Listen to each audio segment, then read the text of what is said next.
Hawaasa Oromoo biyya Faransaayii fi biyyoottan ollaa jiraattan hundaaf waamicha dhiyaate eebba kitaabaa fi qophii bashannana addaa. Diyaamendii Gurraacha kitaaba asoosama dheeraa yakka walxaxaa ta'ee fi falmii mana murtee irratti hundaa'e shira xaxame kiyyoo kiyyeeffame daba owwaalamee baargama Awurooppaa ce'e gochaa dhugaa biyya Jarman biyya Faransaayii fi Beeljiyeem Biraasiilsi giddu galeessa godhatee raawwate. Kan dhalee hin argin dhala kiyyan darbin akkuma jedhamu aarsaa dhalaaf jecha kaffalame seenaa dhugaa irratti kan hundaa'e.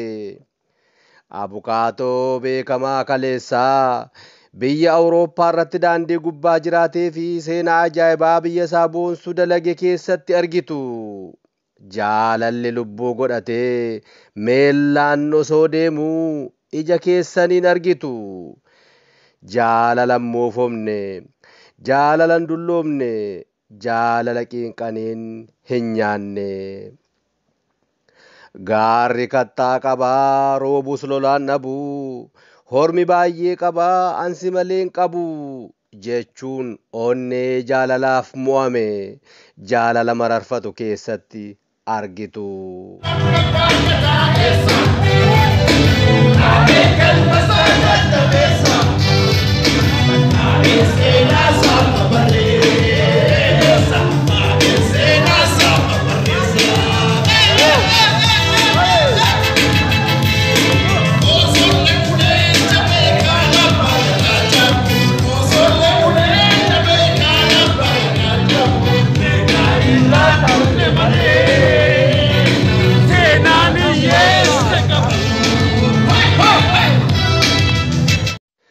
Diyaamendii yoon dhabeessisa gatii cimaa onneerraan si jaalladha jilbeenfadheen sitti himaa jechuun laphee jaalalaaf jilbeenfate ija keessaniin argitu.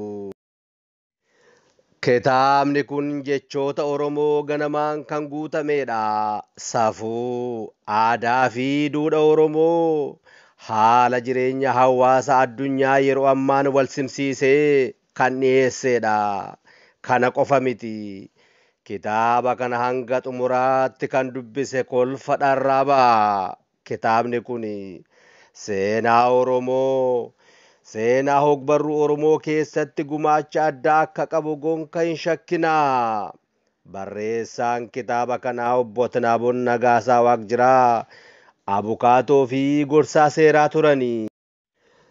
Hoggaa seera baratanii qabxii baay'ee olaanaa very great distinction ta'ee fi qabxii olaanaa distinction ta'een eebbifamanii. Abukaatoo dhaabbata inshuraansii Itoophiyaas turaniiru. Hoggaa biyyaa ba'anis abukaatoo dhuunfaa ta'uun magaalaa Finfinnee keessatti waajjira dhuunfaa banachuun manneen murtii Oromiyaa fi manneen murtii federaalaa kamittiyyuu tajaajila kennaa turanii. Erga teessoo isaanii biyya alaa godhatanii afaan Jarmanii, Dutch, afaan Faransaayii, French barataniiru. Kitaabolee kanaan dura barreessan Obomboleettii 22, Obomboleettii 33 fi Obomboleettii 44 keessaa Obomboleettii 22 maxxansuun gabaarra oolchanii jiru.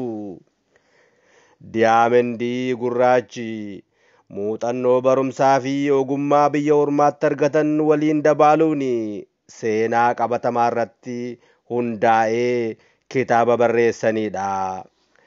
Diyaamendii Gurraachi jiruuf jireenya biyya ormaa fi dheebuu jaalala biyya abbaa ofii kan of keessatti qabatedha. Kitaaba Diyaamendii Gurraacha jedhu kana dubbisuu kan eegale hanga dhumaatti hanga xumuraatti adda kutuuf ni rakkata.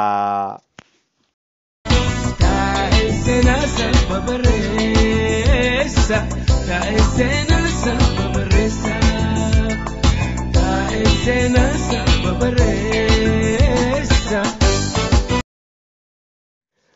Eebbi kitaaba kanaa fulbaana 10 bara 2023 biyya Faransaay magaalaa Paaris keessatti bakka Oromooti biyya Faransaay jiraatanii fi keessummooti biyya Awurooppaa garaa garaa irraa argamanitti geggeeffama.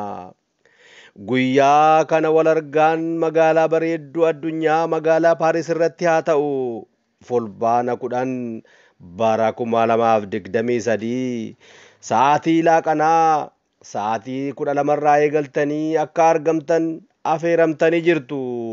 Teessoon 9 Sant Bruno 75 Duwwaa 18 Paaris 9 Sant Bruno 75018 Paaris wal argaan Oromootaa magaalaa Paarisitti.